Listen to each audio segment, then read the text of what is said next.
Kenya, of course, is between 10 to 11 trillion. The reason why you can't say about debt with certainty, now in the markets, exchange rates is changing. So the debt in the morning is different from the debt in the evening. So it's around 10 to 11 trillion. The only thing I want to isolate there, because I was talking about debt, why can't we borrow? Because all the other growing economies borrow anyway.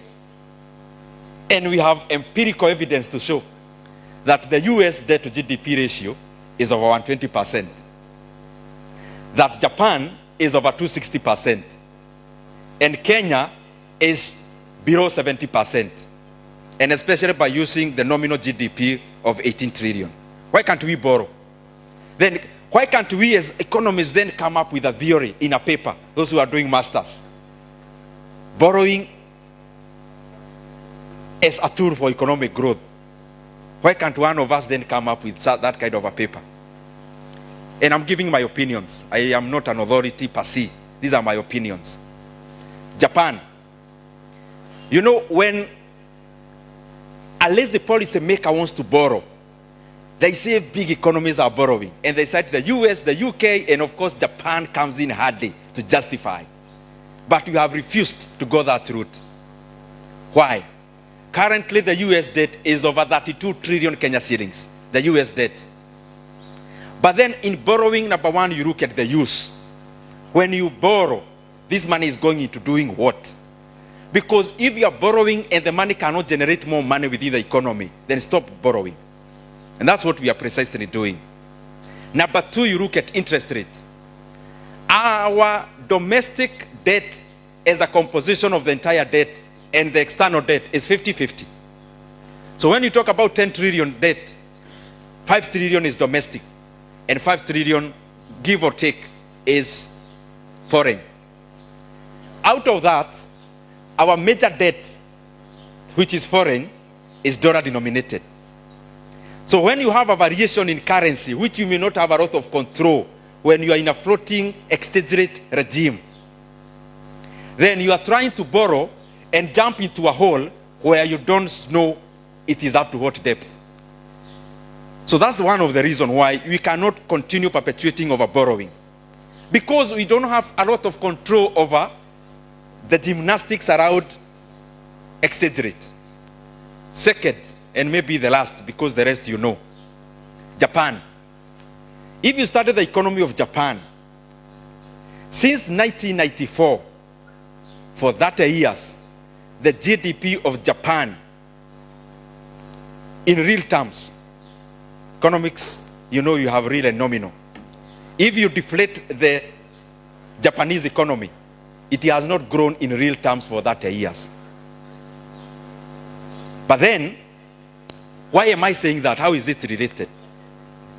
Japan has a 260% debt to GDP ratio. But why can't we compare ourselves with Japan? The major thing is this. Two, cost. Number one is cost.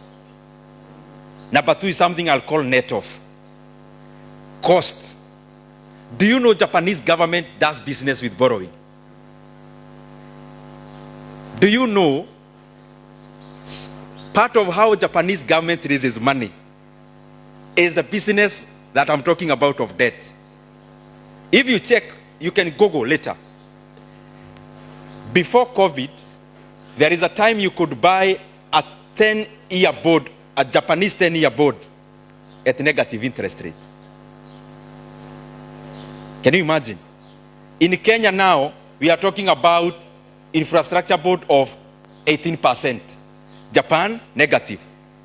That's one, cost. Second, net off.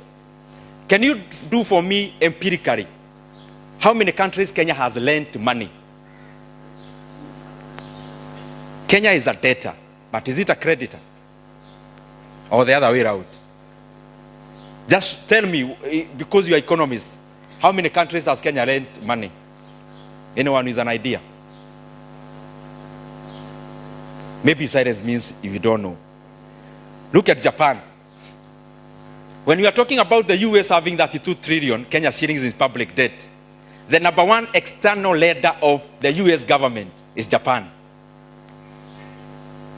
But at what rate? Now you try to see How much have they borrowed at? How much have they given the US at? That's the reason why comparing a thriving, growing economy to those in terms of borrowing, you only do it when you are lazy. So when you see me on TV one day justifying we are borrowing because Japan is borrowing, no, these guys have started to be lazy. Because there is no comparison. Let me come to the close by the last point.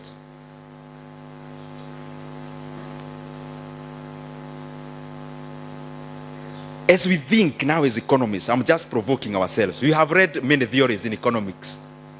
Mercantilist, we know them. That trading alone makes a lot of sense in economic growth. We have read about physiocrats.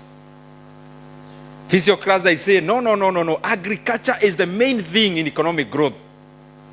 That the only productive sector in an economy is agriculture. Because the others, you only transform the factors. But then, where must we focus on as economists? This is my opinion. Looking at the US, the UK, the Asian tigers, one thing that we must continually improve in Kenya, in Africa, in all developing countries is capital accumulation. If you look at Kenya, how much capital is allocated to every Kenyan who is a worker? Look at Japan, for example. Look at Germany. Germany, you see capital per worker per person reached optimum many years ago. So the most they can do is to maintain, because there is no more growth to do in terms of capital per worker. If you look at all those economies, including China, when we talk about China in manufacturing, we are basically talking about accumulation of capital. Because the major component of manufacturing is capital itself. Because then you look at Kenya, for example. The reason why we are agrarian now